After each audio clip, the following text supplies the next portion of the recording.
Hello and welcome to this video. This one is about the new Eloy Drums from Bogren Digital. And I wrote a little track for this, as always. And at first, let's hear how this sounds.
Okay, this was the little song, and I hope you like it. And at first, let's talk about the whole project in general. And as you can see, it's a pretty small project. It's not that much stuff going on. And of course, we have the drum track, the bass track, we have 4 rhythm guitar tracks. And for this project, I just recorded the DI tracks. Most of the time, I monitor to my camper with direct monitoring, and I record both signals, but for this project I just recorded the DI tracks and I used a plugin here, which I talk about later. You can divide the song into 2 main pieces, let's say, and one is in a 4/4 metric and the other one is in 6/8.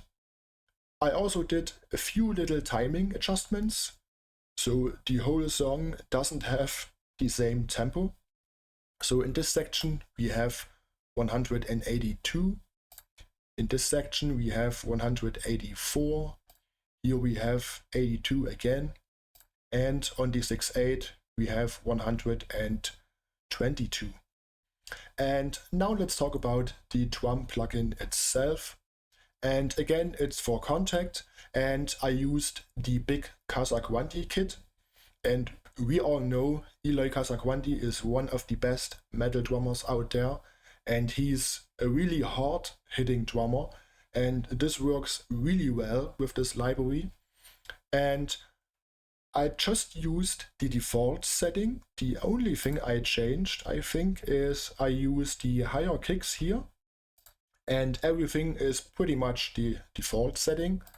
And as always, I routed out all the single instruments into my Cubase mixer, so I have full control over all the single tracks. And for the Cubase drum map, by the way, I created a custom drum map for this, and I put a link in the video description, so you can download the Cubase drum map if you want. I did the drum map like this. I have one little space here, and this is for the reason so I can grab the kick drum here if I want. And then we have the snare, we have the toms here, we have all the hi-hat options, we have the crash cymbals here, and here all the other stuff, of course. And yeah, again, you can download the Cubase drum map if you want, link in the video description. And at first, let's hear the drums alone.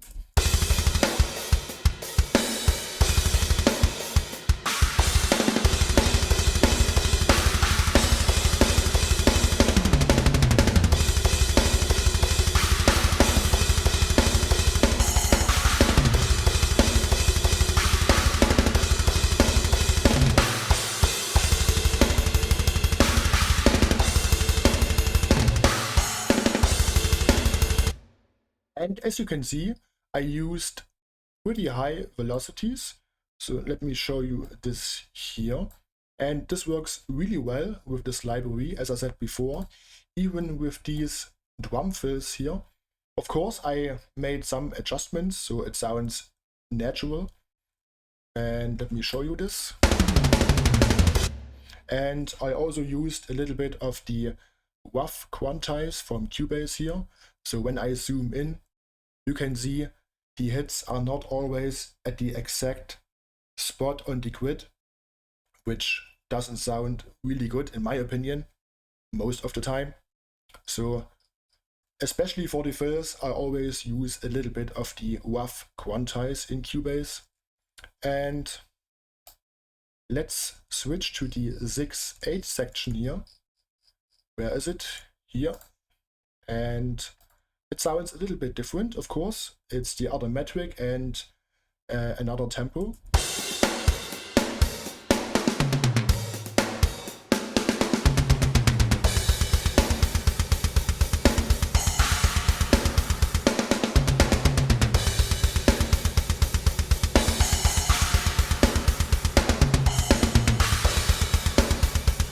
And the full mix.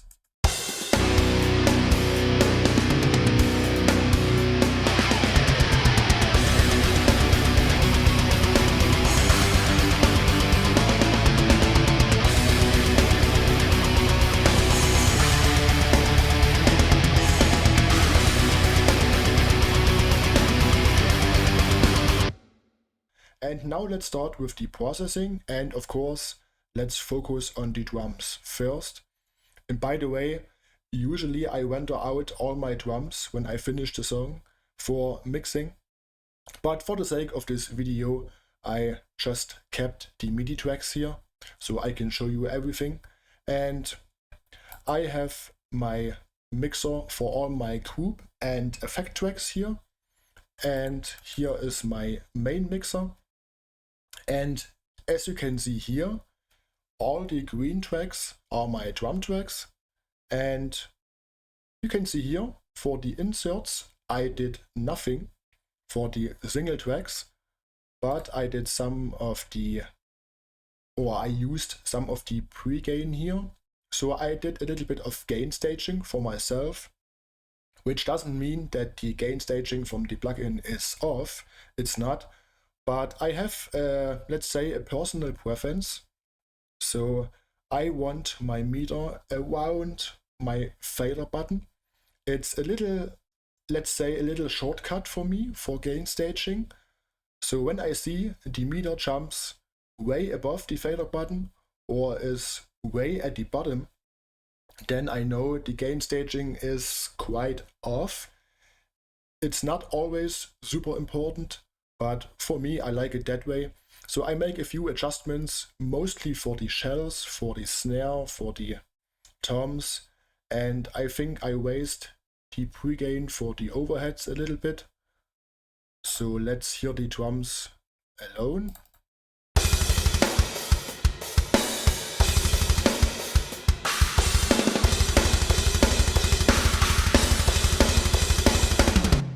So let's say for the overheads, for example, you can see the meter is around the fader button. It's not right here or it's not here. So let's say now it's on 3 dB and let's say it's -10. And this is what I mean. The fader is here and the meter is here.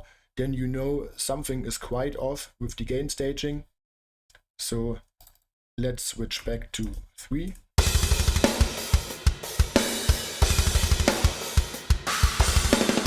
But again, you don't have to do this. This is just a personal preference of mine. I like to do this. So I have quite then I have quite a wide range with the faders for the overall volume balance. And as I said before, I did nothing for the processing for the single tracks. So we can move on to the group tracks. And here is my drum bus. And for this one, I only have one EQ. And as you can see here, I did almost nothing, just a little bit at around 220 and here around 6K and a high cut.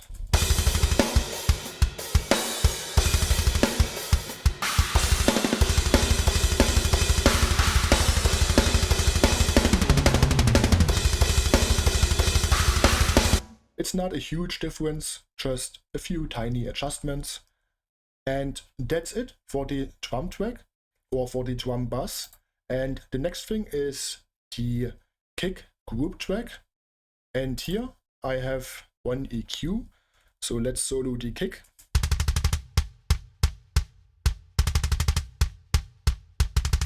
And I used the low cut at around 20 Hz and a little dip at around 80. So the kick drum doesn't clash too much with the bass, but not too much, -1 dB. Usually it's enough. Sometimes I go for -1.5 or -2. It depends, of course, on the source. And here, again, a little dip around 170.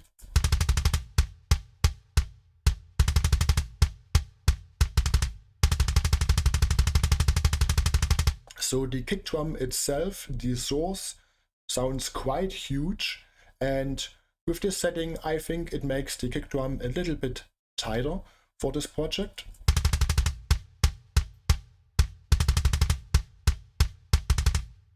And the next thing is my beloved SSL channel strip. I really love this one, and let's hear it without. And here is with.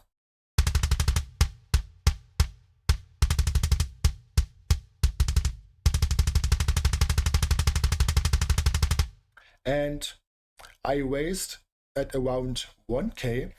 So that's a thing. Whenever I found the kick drum a little bit dull and I want more click of the kick for the beater, it depends what you want. If you have, let's say, technical death metal, I go for higher frequencies. But for this project, I really like around 1K. And that's the thing I love about the channel strip. It almost always sounds great when you raise around 1K, 2K, sometimes maybe 3K.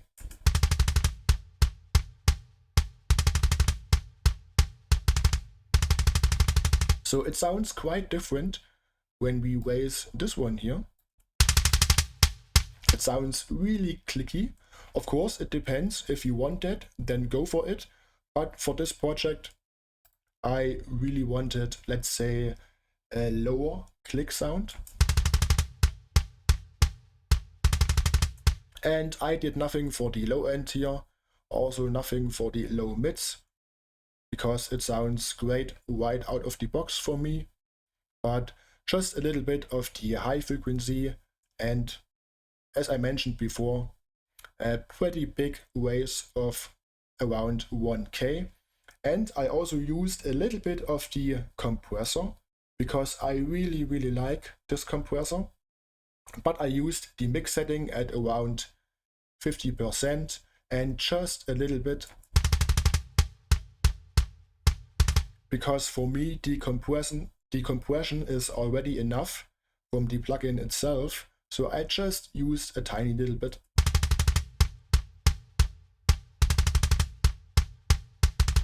I think it makes the kick drum a little bit tighter, but not too much. And that's it for the kick group track.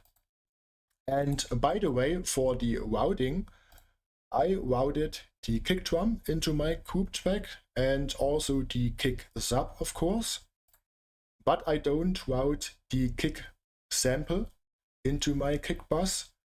I routed this straight into the drum bus because the extra kick sample, in my opinion, it is finished already. So I don't want to mess around with it in my kick drum bus.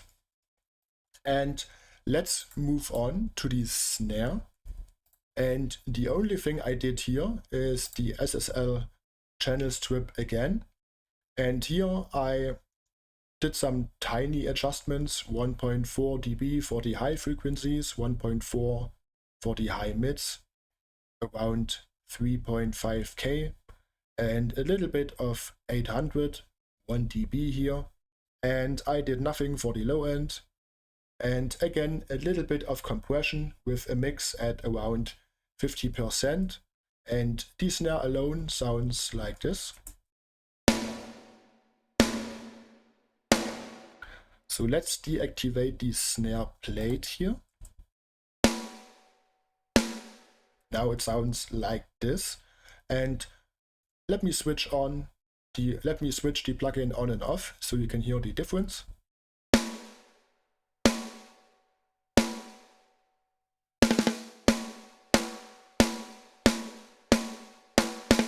And again, it's not a huge difference, just some few adjustments.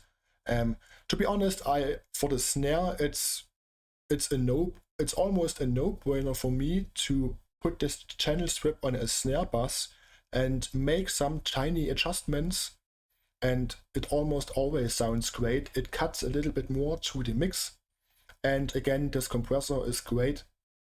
But as I said before, with the kick drum, the compression is already enough for me from the plugin itself, so I just used a tiny bit of compression with 50% mix here. Now the more important thing is the snare plate. Again, this is how the snare sounds without the plate.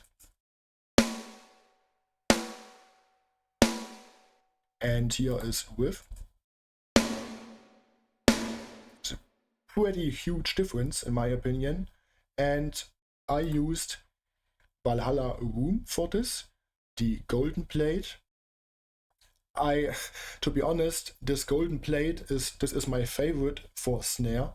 It's 1.5 seconds. I'm not quite sure if this is the preset itself or if I made any adjustments. I don't remember yet, but I think it's the preset itself. And I put the fader down to around -8, and here is just the Valhalla plugin. And for the send, I used -3 dB, and it gives the snare a lot more space, but also not too much, so it sounds too verby or too washed out. But I think it really helps for the overall mix, but it doesn't remove any of the aggressiveness of the snare. I really like this.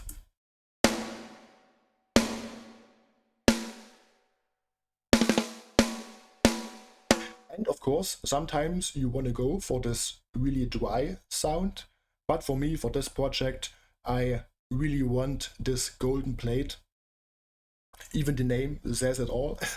Yeah, I really like this golden plate, especially for this snare. So here is with the full mix without.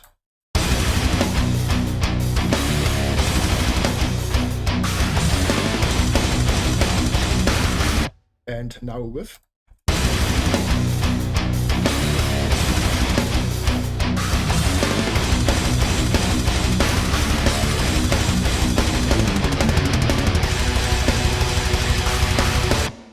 Yeah, that's it for the snare. And for the toms, again, I used my channel strip, and again, nothing special here. Around 5 dB, around 7.5K. This is always a good spot, let's say 7-8K for the toms, for the aggressiveness, so you can hear the heads and more of the attack of the toms. And nothing on the high mids, nothing on the low mids, and I'm quite happy with the low end, so I did nothing here. Again, a little bit of compression, the same as before, and let me find a good spot for the toms. Let's say the 6/8 section.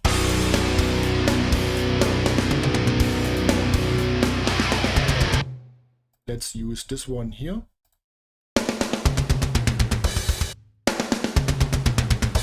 Let's solo the toms. So here's without and with. Again, not a huge difference, just some tiny adjustments. I mean, this is not a tiny adjustment. 5 dB is quite a lot. But to be honest, it always depends on the mix, on the source material, of course. But as I said before, 7-8K is always a good spot where you can add some dB for the attack for the toms.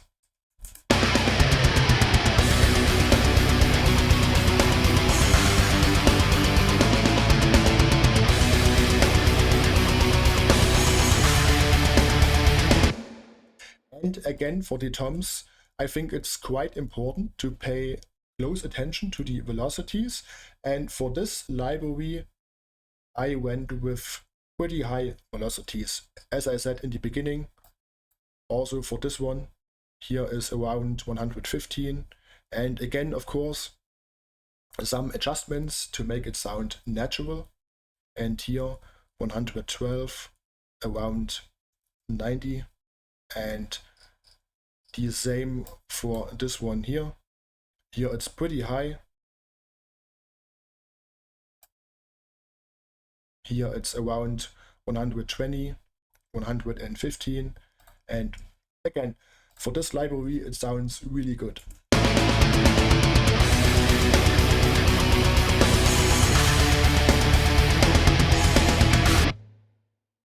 And that's it for the drums, and let's move on to the bass. And for the bass, I'm honest with you, I used Eurobass from Submission Audio, and I rendered this out, and then I switched it into a mono wave file. And let's go to this section here. Let's solo the bass.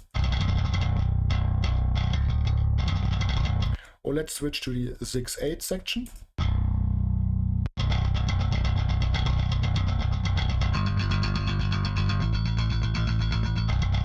And for the single track, I used FabFilter Saturn, and I divided the frequencies.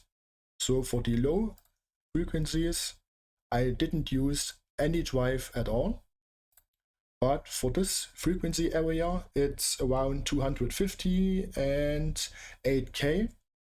I used the smooth amp with quite a lot of drive, and this works really well for the mid-range. And for the really high frequencies, I used a little bit of the warm tape. So let's hear how this sounds without the plugin.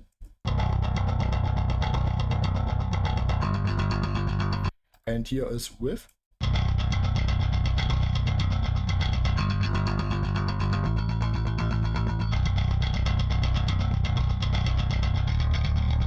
It's a pretty huge difference in my opinion. I also reduced the mid frequency area here at around -5 dB. And I really like this smooth amp setting, so you can raise it a lot without sounding too harsh also. And by the way, if you wonder, I have a single bass track and I also have a group track, which is kind of stupid. You just have one track, you don't need a group track for one track. But I like to process most of the stuff in my group mixer here, so that's the reason why I used also a group track for the bass.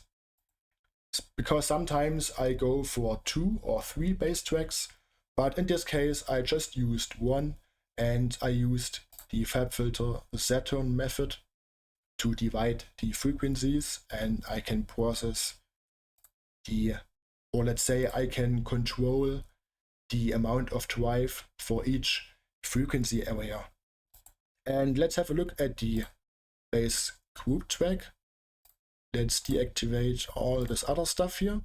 The first one is EQ, and it's nothing super special. A pretty big bass, around 1.2K.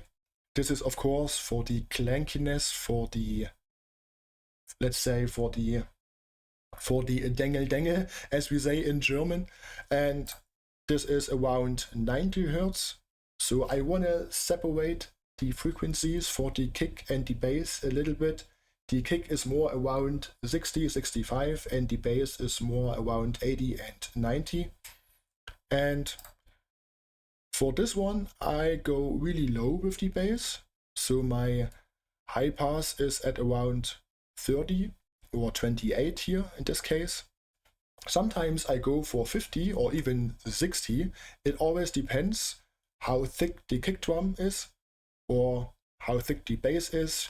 Do you want your bass lower than the kick drum, or do you want your kick drum lower than the bass? For this one, I used the high pass pretty low for my standards, and yeah, but it turned out quite well, I think.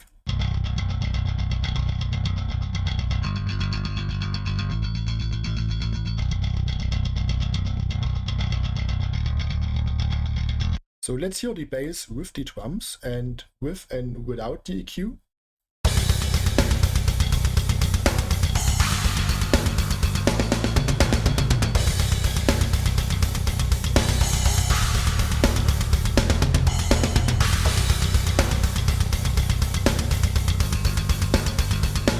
And as you can hear, it doesn't sound bad without the EQ, but it's more mumbling around. You hear this low end is there, it's powerful, but you don't really hear the clankiness of the bass. But without the but with the EQ, especially with this big bass at around 1.2K, you really can hear the attack, the strings, and all the clankiness of the bass. And I did quite the same for the next EQ, which is the API. I really love this one for bass. Don't ask me why. It sounds always amazing for bass. And I raised a little bit of 50 here, even though it's not quite necessary, to be honest. But I did a really big raise here at around 800.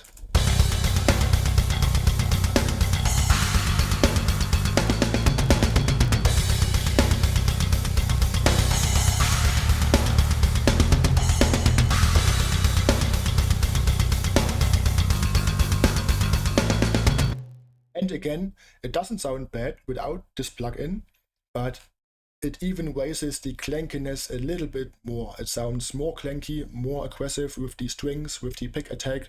I really like this setting for bass. It always depends on the source material, of course. Sometimes I don't go too drastic with this one. And sometimes you also can raise a little bit of the highs here, but in my opinion, it's not necessary for this one here. And the next thing is a Pro MB, and here I use sidechain, and I don't use sidechain for kick and bass, but I use it a little bit for the toms. So whenever a tom fill is playing, I have a low end, let's say, what is it, 160. I always set it around 150, 160, it depends. So whenever a tom fill is playing, the bass, the low end, or let's say this frequency area gets stuck a little bit.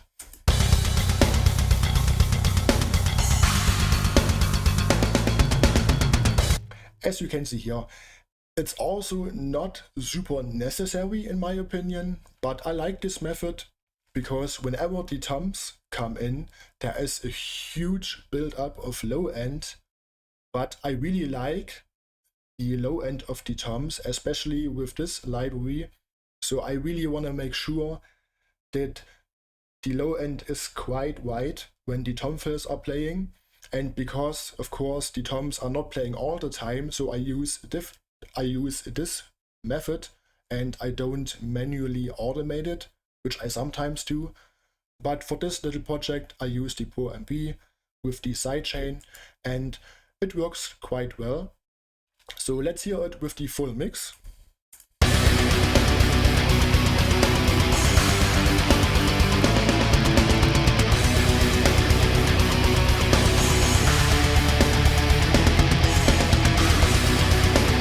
And without.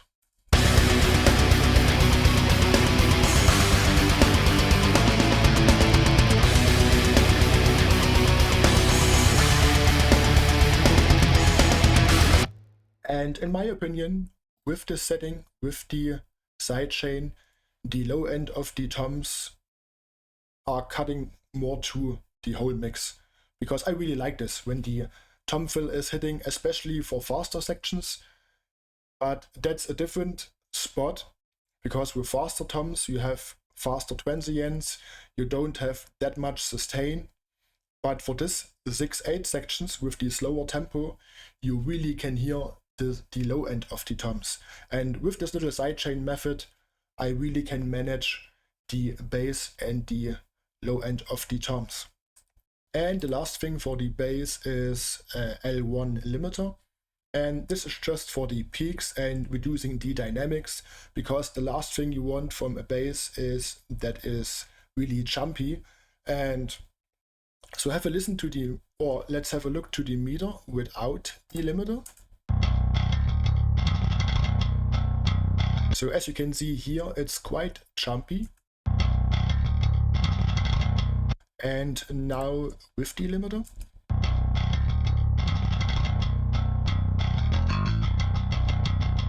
So you can see it's really locked in its place. And yeah, that's it for the bass. And let's move on to the guitars. They sound like this.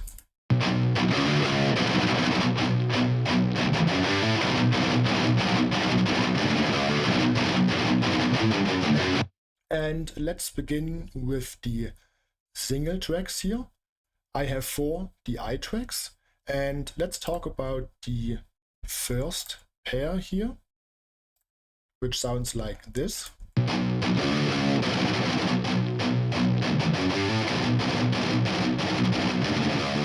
And I used the MLZ 093, which I absolutely love. And to be honest, I was quite lazy for this project, and I used some presets. In this case, I used presets from Jacob Herman, which I really like. It's an awesome producer. And I tweaked it around a little bit. I think I reduced the mid-range a little bit, and I used some different caps for both sides. So we have a few differences on the sides. And here we have the 57, the tube 67, and the green pedal is activated. Nothing special on the EQ here. And I think on the other side of the first pair, I switched this one to the 57, or was it that one? I think it was this one here. So as I mentioned before, we have differences for the caps, for the sides, even just for the first pair. And I also use the IRDX technology here on 100%, which I also really like. And the first pair, it sounds thicker with more gain, which is more the main guitar sound. And for the second pair, I used quite a different sound, which sounds like this.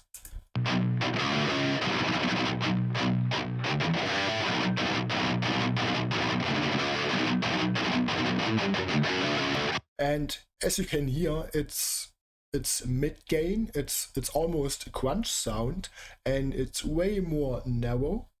And in my opinion, it complements really well with the first pair.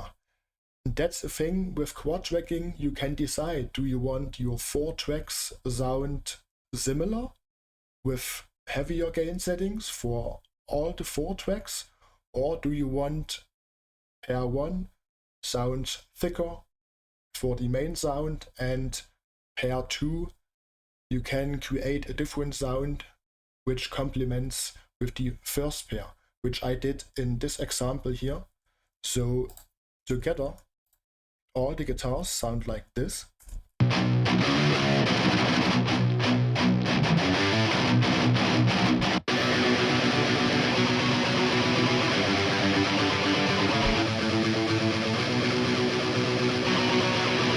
And as you can hear, for this part I use the harmonies on the second pair on guitar 3 and 4.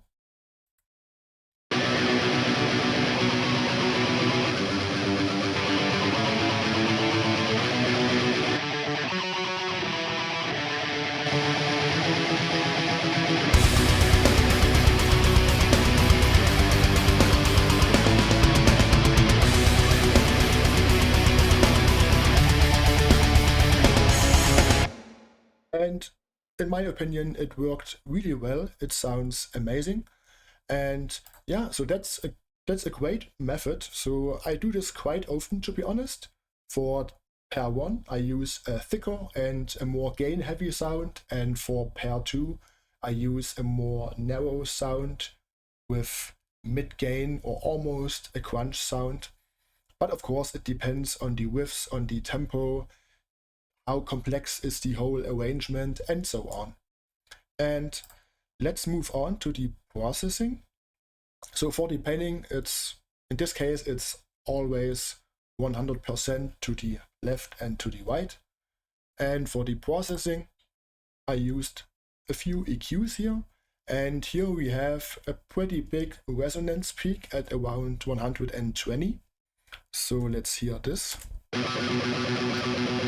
Not on this section.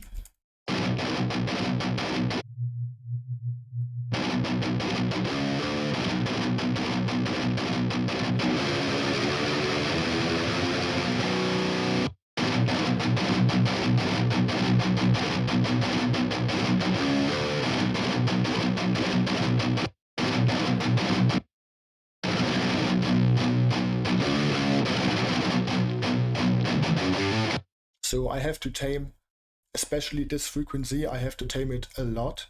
So I used the dynamic EQ with the FabFilter EQ here, which works really well for exactly for this kind of stuff. When you have just one big resonance, you can really narrow it down. And I did almost the same with the second EQ. So that's a thing for me. Whenever I want to do something really big, or let's say bigger adjustments with EQ, I try to not do this on one EQ and make one big adjustment. I try to use multiple EQs, in this case 2, and make tinier adjustments on the separate EQs. Sometimes it works, sometimes it doesn't. And for the second pair, I just used one EQ for each guitar. And here I did something different. We don't have that much low end here, so almost no resonant peaks or something similar. I just reduced 120 here, but with a very broad Q, and the same here for around 660, also pretty broad. So it sounds even more narrow, which complements better with the first pair of the guitars.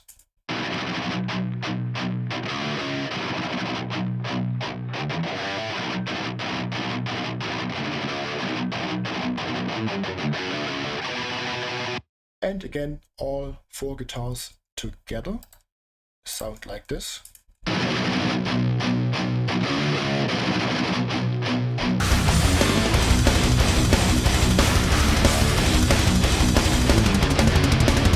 And for the volume, I reduced the second pair a little bit, so it doesn't have the same volume as the first pair, but it's more mid-range heavy, so it feels like it's louder.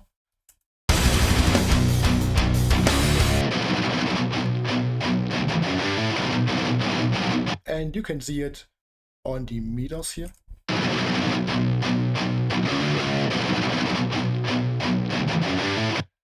Okay, and now let's move on to the guitar group track. And here, first thing, an EQ. The high pass is pretty drastic here. It's almost at 110.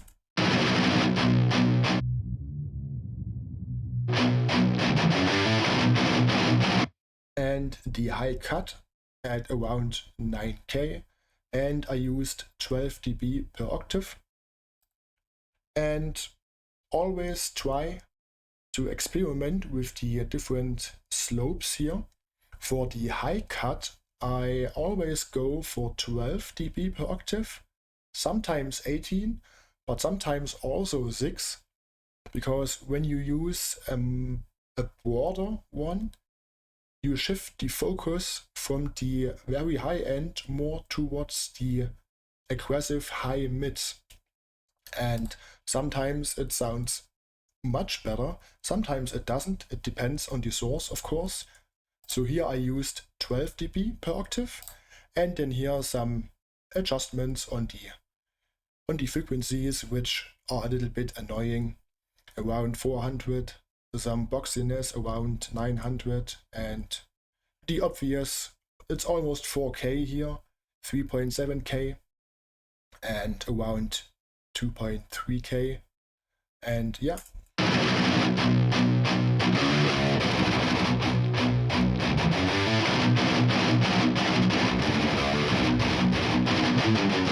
And of course, without the EQ, the guitars sound bigger, thicker, and it's cool when they play alone, but with all the other instruments, it's too much. So with the EQ, the guitar sound is more narrowed down to the frequencies where it makes the most sense with all the other instruments together.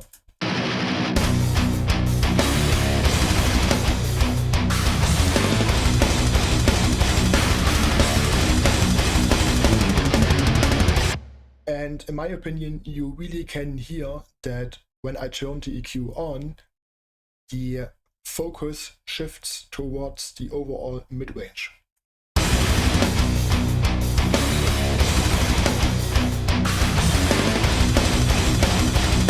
And of course, because these are the guitars, that's the most important frequency, the mid-range. And the next thing is a multi-band compressor, the Pro MB, and this is again another stage of taming the palm mutes just a little bit.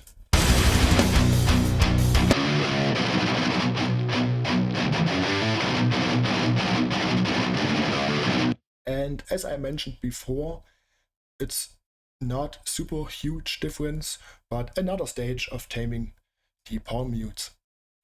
The next thing is also the multi-band compressor, but this time it's for side chaining for the snare. And this is the thing, I don't do this always, and also not that much.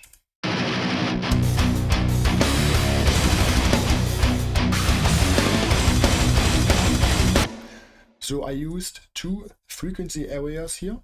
The first one is around 110 and 440, and the second one is around 2.4 and 10K. So we have one for the body of the snare, the low end and low mids, and the second one is more for the aggressiveness. And it's not too much, it's around 2 or 3 dB gain reduction here.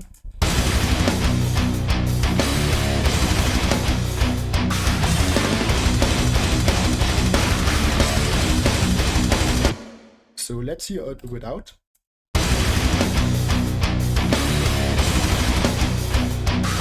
And now with. So I turn it on and off so you can hear the difference.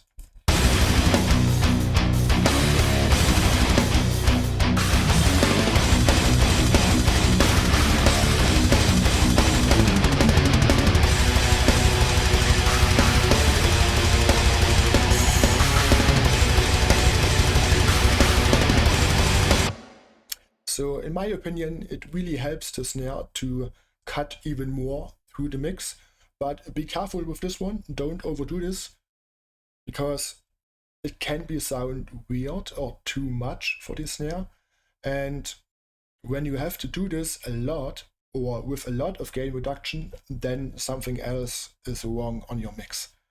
But this adjustment here with around 2 or 3 dB gain reduction, it works pretty well in this setting here.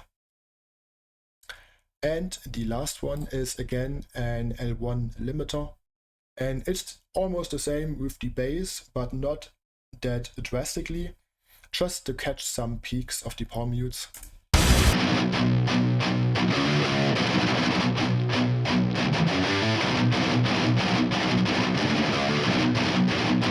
And as you can see, it reduces at around minus 2.4 dB, and it's not that much.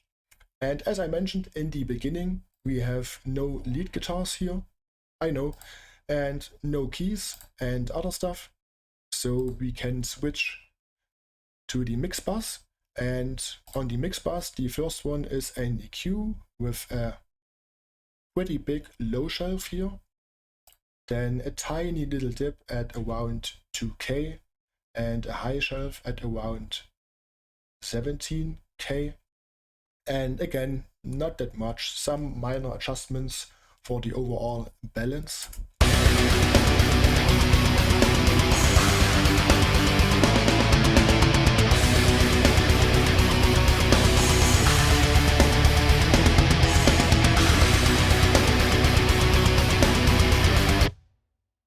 And the next thing is my favorite bus compressor, the SSL Bus Compressor 2.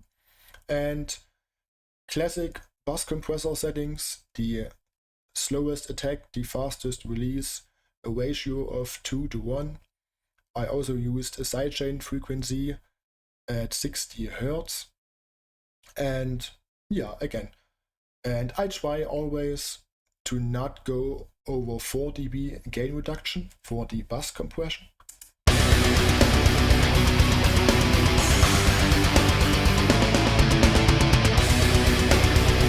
Let's switch to a faster section here.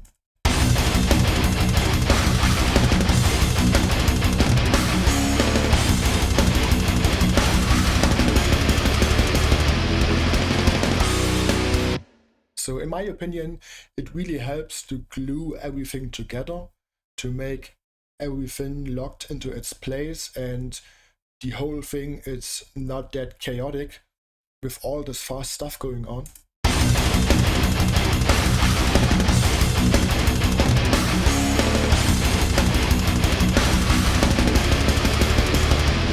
Yeah, I absolutely love this compressor. And the last thing is Gullfoss, and I try to not use it that much, so I don't use the bias, the brighten, I always reduce it a little bit, and the important settings are the recover and the tame settings here, and I always try to use it between 10 and 20%, not that much more, because when you have to raise these more, then something else on your mix is completely wrong in my opinion. And let's see what it does.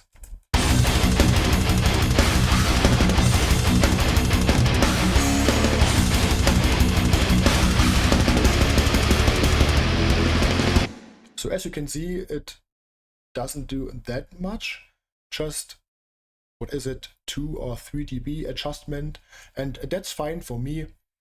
As I mentioned before, at around, or let's say between 10 and 20%, and when it doesn't do drastic adjustments, I'm quite happy with this, and yeah, I try to not use it with drastic settings.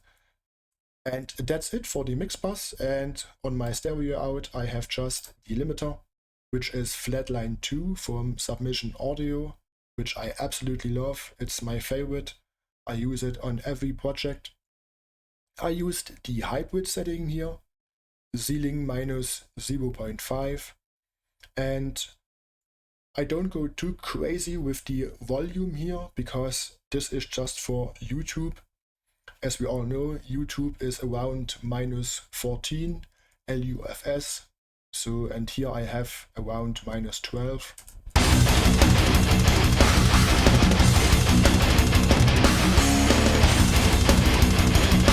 So we can keep the mix quite dynamic, and as you can see, it's just reducing the peaks of the snare a little bit, and we already have around minus 12, and that's enough for me for YouTube. Of course, if you really want a compressed sound, then I would go for more, but in this case I'm quite happy with the result, and it's enough for YouTube, so I don't care that much. And yeah, that's it for this video. I hope you enjoyed this little walkthrough. If so, please subscribe to my channel, give the video a thumbs up, and leave a comment down below. Don't forget to download the Cubase drum map. And yeah, thanks for watching, and see you on the next one. Bye.